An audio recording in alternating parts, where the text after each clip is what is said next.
than food, Lord. I need you this morning, Lord. Lord, I need you to mold me into your ways. I need you to shape me into you, Lord. I need, Lord, for you, God, to cultivate my lifestyle, Lord, that it will be a representation of who Christ is, the true and living King. This morning, Lord, I just want to have a deeper desire. I want my appetite to be more of you, God. That I want to read your word more, Lord, this morning. I want to pray this morning. God, it's not about this physical body. This morning it's saying, God, I want to exemplify Christ. It doesn't matter what it costs.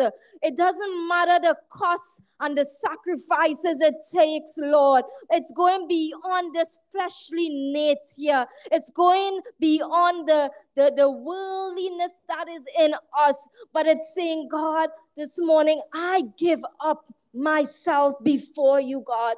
Lord, it's saying that I am hungry. I am thirsty for you and holiness. Because this morning, if we think about it, let's just for a moment, a scenario that I came across. And this young boy, he was in his classroom and he was asking for water to drink because he was thirsty. And the teacher told him, like he had forgot his water at home. And they told him the price for the water. And he's like, nah, that's too much. I'm not going to pay for water at that expensive cost. And, he went about his way and he probably got water when he left at the tap or whatever it may be. But then they showed you the boy, he was in the desert and he was thirsty. He was dehydrated and he wanted a drink of water. And that same price that he was not willing to pay for, he was now willing to pay that same price. What am I saying? I'm saying here this morning, may our hunger and thirst for the Lord be one that it doesn't matter what it takes us. It doesn't matter the cost that we have to pay. It doesn't matter the sacrifice that it takes. But we are willing this morning. Are we willing this morning to go that extra mile? Are we willing this morning to, it doesn't matter if it inconveniences us. It's not about us and our convenience, but this morning it's about us this morning, laying it before the Lord and letting him know that, Lord, I am desperate for you, Lord. Lord, you are all that I need, more than anyone. I need you more than food this morning, God. Lord, my life is in turmoil. Lord, my relationship is in a mess, Lord. Lord, this morning, I cannot take it into my own hands, Lord, but I lay it before you. You are the one that is in control, Lord. I cannot do it, God. But Lord, as I hunger and as I thirst for you, Lord, that you will fill me afresh, God, that you will pour fresh oil upon me, Lord, that, Lord, as I hunger and as I stand in the gap, God, for my generation and my family, God, Lord, you will do miracles, Lord. You will turn things around. That is what our God wants from us this morning. God just wants us to have a relationship with him, a relationship, and one that is intimate this morning. He wants us to draw closer to him this morning. This was just yesterday morning, actually, when I woke up to spend my little time in prayer. And sometimes, we just get up and we read, and, I will have my specific way of doing things. I will pray, listen to a worship song with my Bible. But yesterday morning, I just felt, to be very honest, just putting on the worship music. I didn't even open the Bible. And I just sit and, part of me was feeling like, you're doing something wrong. But how I wouldn't read my Bible. And I was just there meditating, and my eyes were closed. I was sitting, and I was just listening to the worship. And it was so real, people of God, that, I just heard because I was saying, Lord, what do you desire for my life, Lord? What do you want me to do more? And these are the questions that I asked God. And there I heard a plain voice saying, Melissa, I just want to have a relationship with you. And I opened my eyes because I was like, but nobody is around. And to be honest, it brought tears. I was like, oh, wow, God, that's what you desire of me.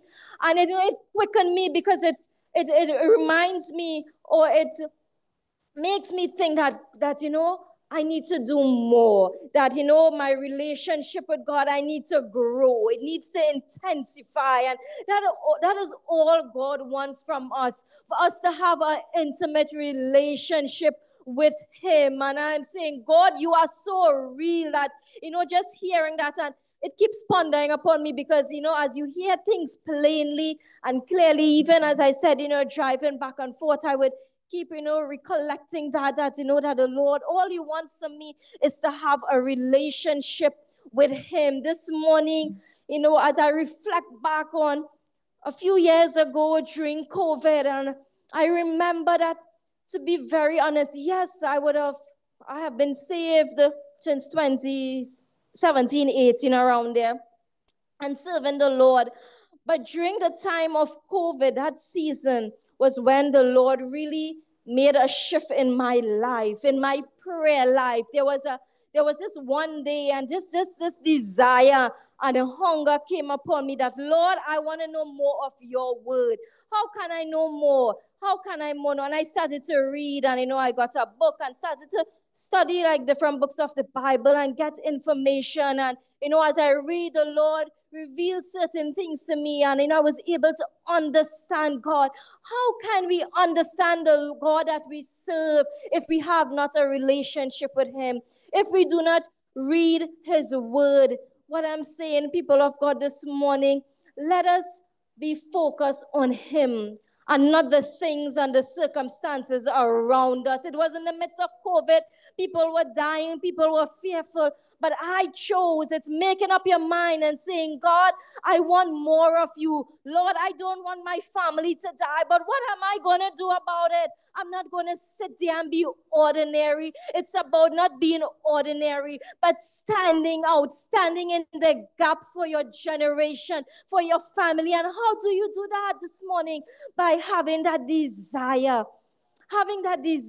to know more of Him, of wanting to learn His ways, wanting to be able to mimic His portraits and His character and be more like Christ. We know of the life that Jesus lived, and we want, and we say, Lord, make us into your way, Lord. But how do we do that? He has given us so many examples of living that life, and just surrendering our lives to Him. It's not our will and the plans that we have for our lives this morning, but it's the plan that God has for our life. And every time I prepare a message for me, I like to look back and see, how does this relate to my life? Lord, how have you done this in my life? How have you, drawn me close to you? How was I able to really say, Lord, I desire you. I desire to know more of you. And just yesterday, while I was sitting here, I didn't even realize, but while I was here, so 9 years ago, on yesterday's date, which should have been the 13th of August, would have been 9 years since my Terrence and myself would have gotten married. Was supposed to be our wedding, the 13th of August, 2016. And I remembered yesterday, and I was like, so going up the road, I called him and I make a joke. I was like, happy anniversary. And he was like, lost. I was like, it's the 13th of August. He's like, oh God. He said, well, thank God that didn't work. I know we laughed about it, but what I'm saying, people of God, is that was my plan. That was our plan, but God's plan and God's perfect timing for your life shall prevail. I didn't know what God had in store. I thought, planning this fairy tale wedding and inviting folks and having it all put together in my way, but not having a relationship with God would have worked. But that wasn't God's plan for my life. I had to go through some things. I had to go through some rejection, some hurt, some betrayal, some real depressing times for the Lord to really work in my life. And I can stand here today and say, thank God that yes, a year after, because it was God's perfect timing, it worked out. It was not about Melissa's timing, because you see, there was some ugly ways in me. There were some things and behavior that God needed to see removed from my life. And it's because of through that process, I learned to trust God, people of God. I chose Christ in that season of my life. If I had really got married on the 13th of August, 2016, I don't know where my life would have been. I might have been divorced. I might have been who knows where out in the world. But through that season that I went through trusting God, through hungering and having a thirst, and Lord, I want my life to be different. I don't want to be like what the world looks like. Lord, I want my family life. Lord, I want to be able to be an example to my nieces. I want to be an example to my friends, Lord. Lord, I want to stand up for you. These were the things that I told the Lord that I'm sharing with you. I went on my knees and prayed. My Liam was only a few months old, and I said, Lord, this is not the life that I want for my child, Lord. Lord, you have to do something better for me. But because of that desire, because, I didn't look to the world for answers, but I looked to God Almighty. He did something. And that's what I'm telling you today. I do not know your situation. I do not know your circumstances. But once you surrender your life to God, once you give him all and every part of you, he will do the work. Saints of God, today I'm saying that God is able to move you and shift you to that place if you continue to hunger and desire him, if you continue to, be in right standing with him. Hallelujah. Amen. Thank you, Jesus. This morning, as I share, how do you know that you might ask yourself, how do you know that you're hungry and thirsty for God? Because you might feel that I'm at a good place, I am contented. I am at a good place. There's no need. I am doing enough already. But how do you know that you're hungry and thirsty for God? Ask yourself these questions, ask yourself the following. First point, is there a longing within me? You see, there will be a longing. Psalms 42:1 tells us, just as the deer pants for the water brook, so my soul yearns for you. This morning, just as the deer goes and pants this morning, so there will be a longing in your soul, that you will have a holy hunger and passion for God, that there will be a spiritual thirst in your life, that you will feel that you are not filled up enough, that there is emptiness in your spiritual life. This morning, you will say, Lord, I want to be intensified in you. So we got to ask ourselves this question.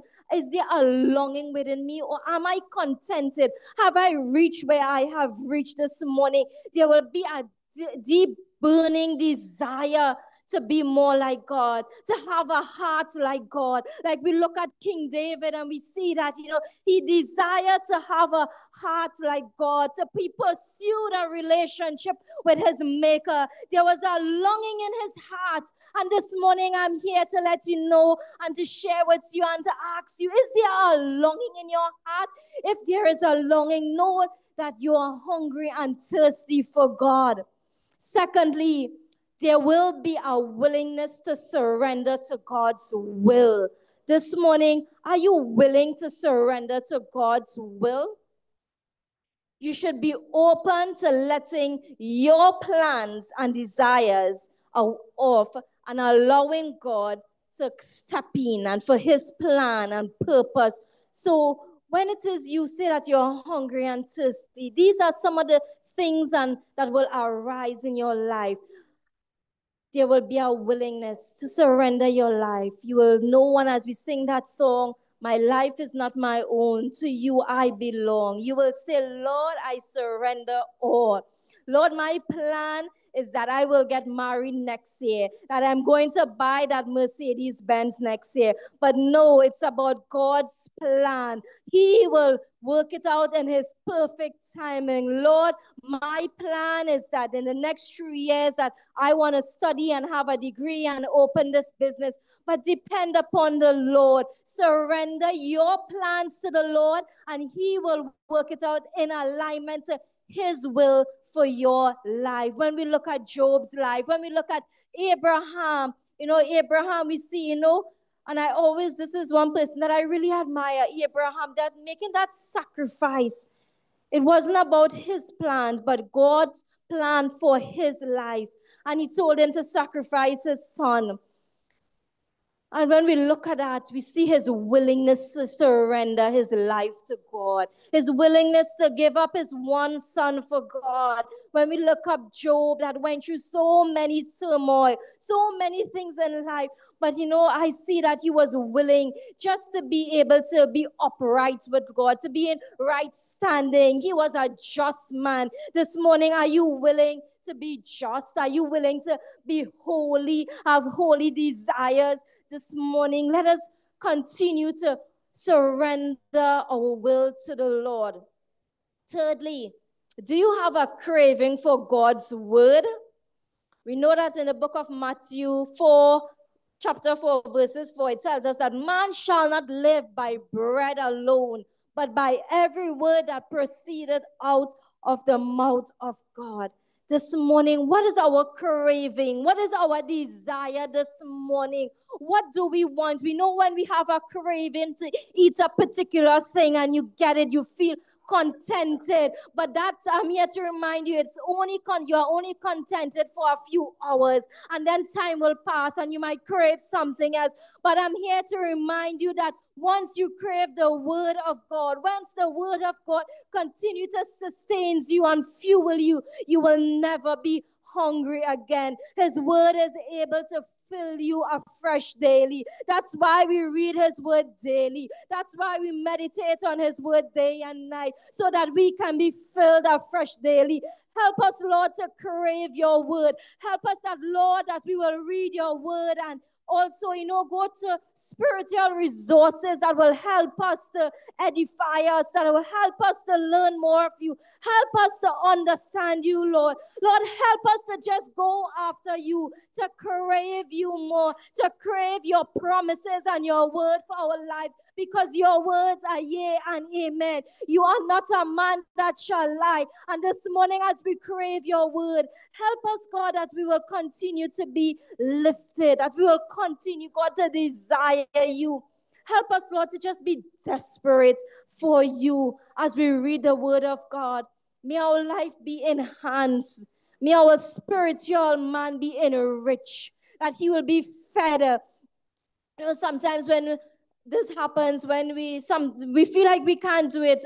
For me, at the beginning, when I now started to try fast and pray, it was really hard, I'm being honest. But as time goes along, and as you have that hunger, and you want to see change, and you make up your mind to do something, and you say, Lord, I am not satisfied with where I am. Lord, I am not satisfied that my family is not saved, Lord. Lord, I have to stand in the gap for my parents. Lord, I have to stand in the gap for my home, for my children, God. Lord, I have a child out there in school, and we see so much things happen.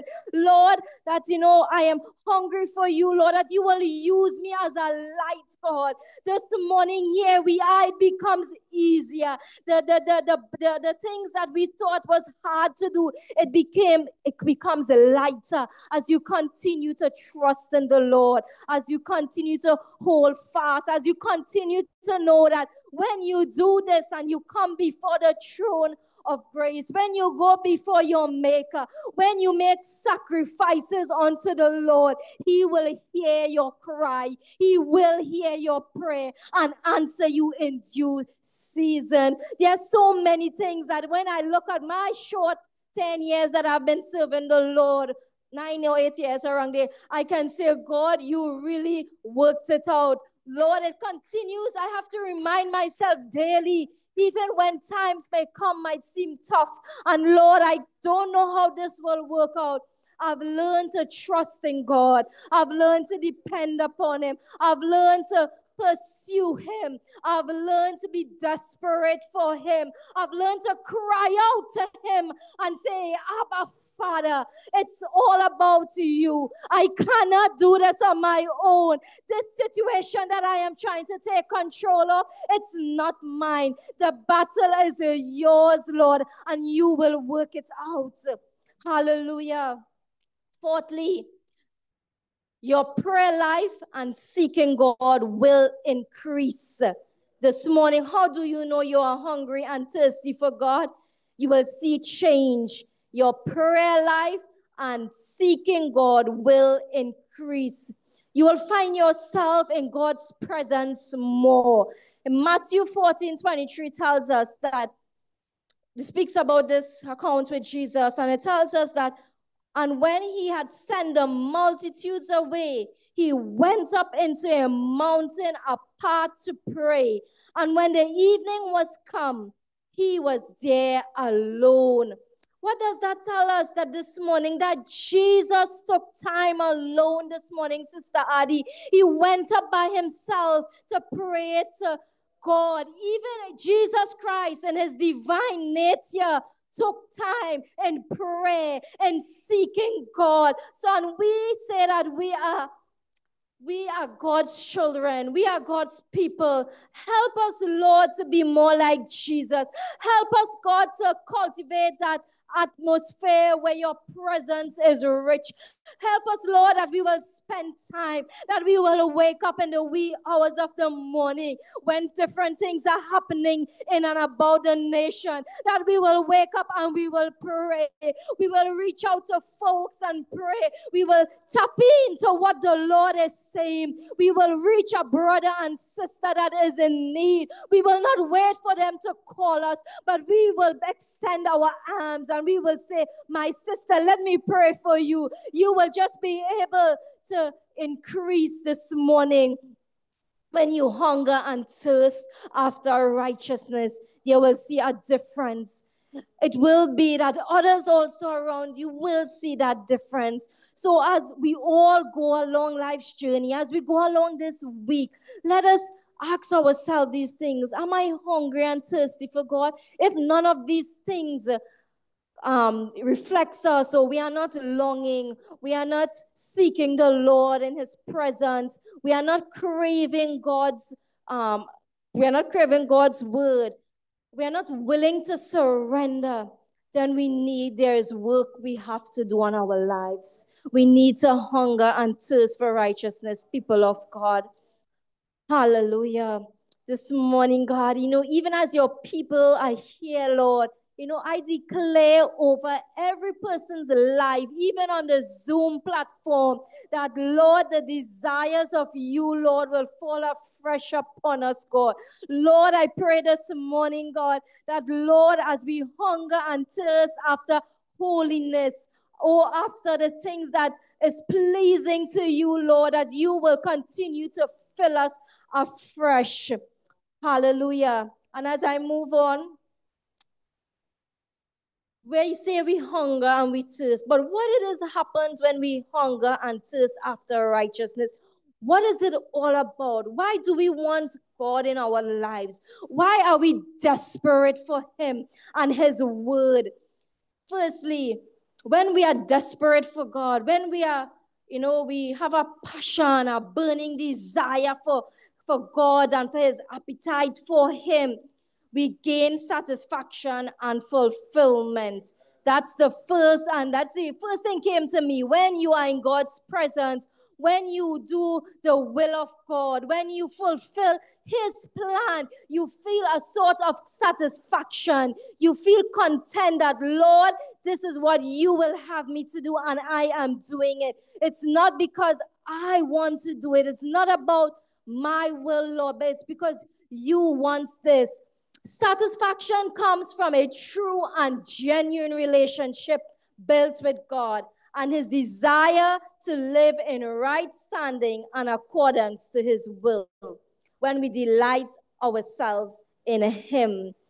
This morning, do you feel fulfilled in your God? God-given assignment? Do you feel fulfilled in what God has placed you on this earth to do? Whether it's to be whatever, an evangelist, to be a teacher, to be intercessor, and we are all intercessors. We are, to me, I believe we can all be all of these things, but there is an assignment that God has placed on everyone's life. That one thing, and I can remember sharing with Bishop this year for my birthday. It was my desire, Lord, I just don't want to be doing everything, but it has been my prayer since the beginning of this year and continues that, Lord, I want to fulfill that one thing that you have placed in me, that one thing that you have called me to do, that one specific thing that you have planted me on this earth to do, God. Yes, I will do. I will serve. I will continue to work in your ministry. But Lord, that one thing that you have designed for Melissa Jaikran, Lord, I want to fulfill that this year. I want that, Lord, that you show me and you just align me in position that, Lord, that I will fulfill your plan. So this morning we gain satisfaction and fulfillment. Secondly, transformation occurs in our life. There must be some sort of transformation. When we say we hunger and thirst, and there must be some sort of change in our life. When we hunger for the Lord, you see, the Holy Spirit is the one that comes in us and works. He does something from the innermost part of us. There he's able to help us. There we can be able to resist temptation. Then sin in our life, there is, we are able to overcome sin. We are able to overcome strategies when the enemies come in our life. We are able to say no to the enemy and yes to God. Others will see that transformation, but most of all, you as an individual will be transformed because you will be able to stand up to say, no, I am a child of God. I am a true child of God. This morning that I am royal. I am a chosen generation. That was the old me. But here this morning, here today, I am transformed. We will not be one way today and another way tomorrow. We will not be or show people within the church wall or our leaders that this is who we are. And then when we are with our family, we are something else. We are not Christ-like.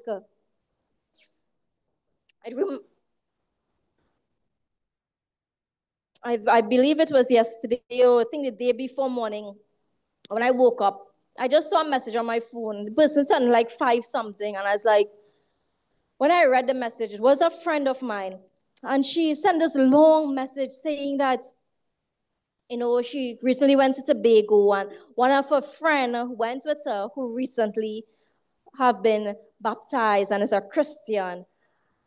And, the message went on to say some details, and it said, but I was so disappointed in her because the life that she portrays or pretends to be here was not the person there. She said, and she went on to say she misbehaved and she was drinking and like this life. And my friend was like upset. My friend knew that I am a Christian, that I serve Jesus Christ. And, I felt away because I was like, and then she ended up screenshotting some stuff and said, these are the things she posts every morning. These are the things she send me, prayer and scripture and all these things. And, but there in Tobago with her, this is not the person that I saw. And, she came out from a Hindu background. And, she would, even though her friend, which is my friend also, is still a Hindu, she's like telling her how she hates Hindus and, all her family and these things. And I was just listening. I read, and then I was able to share my heart with her. And what I'm saying is saying this to say that there must be transformation, because you can't be one way and pretending, but your heart is not in the right place. Then when you go out there, you are something different. And, we have to be conscious of these things. And I was asking my friend, I say, I hope I don't offend you, because I do send her prayer at times. And in Jesus' name, knowing that she will say amen. So, what was her response? And it made me feel, I being very honest, I say, wow, God, all glory to you. She said, Melissa, you live up to your word. I have never seen you done those things. You have never offended me. You have never, tell me, or come outrightly and say, I hate Hinduism, knowing that's where you came from. And you never criticize me. And I say, God, it's all honor and glory, because we have to know how to treat people. If we say we have Christ in us, we have to love the unbelievers. How can we pray for them? How can we get to them? There was a time she herself was going through something in her marriage, and daily I would call her and pray with her, and we would agree in prayer, and she would say, God, thank God for you. Thank God that your prayer work. And I'm still trusting God. I'm saying, God, you did it for her, Lord. And I was so happy to hear that. But I'm saying all this to say that when we hunger and thirst, that others also must see the transformation in us. It must not be that we are posting scriptures, we are sharing things, but our life is not in alignment to God's word, people of God. Others are looking at us. I stand in a generation, I stand in a family where, yes, I am the only saved person. And I get it, left, right, and center at times. But you know what? I am bold enough. And I thank God that, I am bold enough to say no. I am bold enough to declare Jesus' name. I am bold enough to pray. And, my family have came to respect that. They have understand that. They even call me to pray at times to them.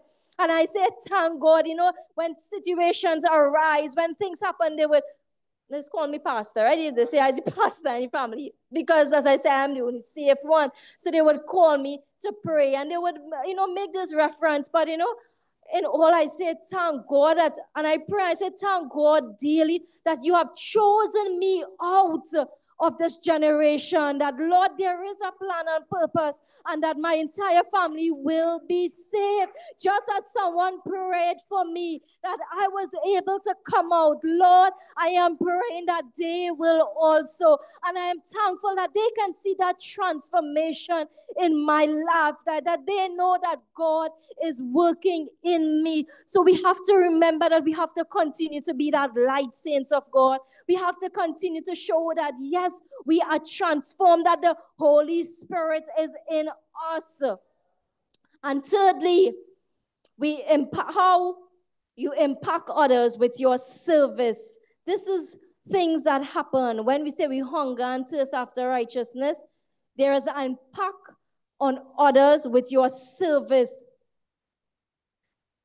We are motivated to extend God's love and mercy to others. We don't want to keep it to ourselves, Evangelist Jai, because Jesus. That's why you go and share God's gospel and love and mercy, because you don't want to keep it to yourself. You want someone else to know about him. You want someone else to be healed in Jesus' name. There are so many that are afflicted in body. They are sick. They are on their dying bed and they do not know Jesus. But when we hunger and thirst, we do not want to keep Jesus to ourselves. We want to share it with our family. We want to share it with our friends. We want to go out and tell people about Jesus Christ. We want to pray for them because they are lost. They are out there. They are suffering. But because we have God's love and faithfulness and mercy in our life, we want to extend his love to others today, saints of God. So when we hunger and thirst after righteousness, just to reiterate, you gain satisfaction and fulfillment. There is transformation occurring in your life. And thirdly, you impact others with your service. May we continue to walk that walk, saints of God. Hebrews 6:10 tells us, for God is not unrighteous to forget your work and labor of love, which you have showed towards his name. God sees your kindness and service unto others. And that exemplifies God's love. It expresses the love that we have for God. And I know my bishop, he always makes mention of this, that, and the scripture that says that, when I was hungry, you fed me. When I was thirsty, you gave me drink. When I was naked, you clothed me. And this is how we exemplify our love for Christ. This is how we say, God, I want holiness. I want more of you. When we do these things, it might seem physical, but know that this is expressing God's love. When we do these things, we are doing service unto God.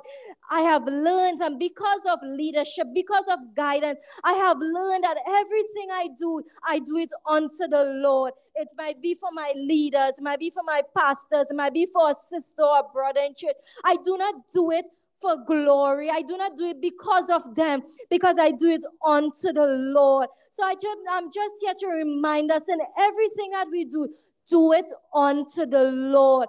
God has our rewards. Amen. Amen. So this morning, we may all stand this morning as I pray this morning and hand over.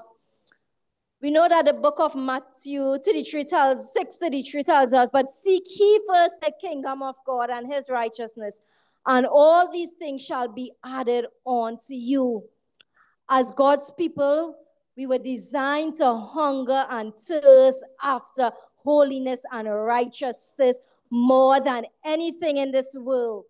He is our number one priority. I am encouraging you today to seek his kingdom first, hunger after his righteousness, go after his plans, his desires for your life, and he will add all things. Everything you desire, everything that you think you desire, God will work it out. So, Father, I lift up your people before you this morning, God.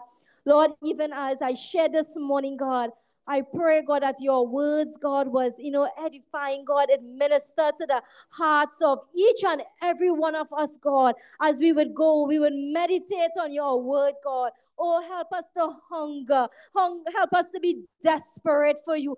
Help us, God, to be more immense and, into you, Lord, and your word. Let it not be about self, Lord, but may we continue to run after righteousness and holy desires, Lord. I pray upon everyone's life this morning that there will be a quickening and an activation in our lives, God. That even though we might not have been at that place, that at the end of these 3 days, that there will be some sort of activation. That, Lord, we will step forward. God, that we will press more. That we will know that we are dissatisfied with where we are at. And we will continue to hunger and thirst after righteousness. In Jesus' name, amen. Amen. Just be seated for 1 minute. We are just preparing to come and anoint ourselves before we leave this place. But it's always good, as I said, to rehearse. There's going to be a longing in you. That is a sign that your hunger is increasing. A willingness to surrender to God's will, that's number 2. A willingness to sacrifice. We, as believers, we must come to a place where we are willing to make sacrifice, not what you want, but what God wants. Amen. Do you have a craving for God's word? You will love God's word. We'll keep on reading God's word. I love this one. Your prayer life. Is your prayer life and seeking God will increase. Look where you were last year and look where you are today, and you will know if there's a hunger for God. And those are things that you must not deceive yourself. When you go home in your quiet time, say, God, I'm really decreasing. I'm not where I used to be. We could tell folks a whole lot of stuff, but God knows. Amen. And so I pray that the Lord will continue to minister to us. When last did you take a day in fasting? When last did you pray on your own? These are things that you have to ask God. Amen. And I want to encourage you as we get all these guidelines. May you desire to become one of the nicest person that the earth has ever met. One of the most, oh my, I just want to meet her. If I could only meet him. Or did you leave home say, I gotta fix you up today? You see me talking to she. You see me, I gotta show him a vex. I gotta show him a vex. That means that's a life of flesh, and you have to crucify that for the glory of God to be made known in their life. So we're gonna come and anoint ourselves in accordance to the word of God. Remember what I said to you this morning? And this word is relating to this. The more time I spent with God, is the more he corrects my life. Sometimes we give prophecy, we give word, but say, Lord, give me a word this morning. I prophesy to myself that I will be all that God wants me to be. Amen. Let's all stand and we ask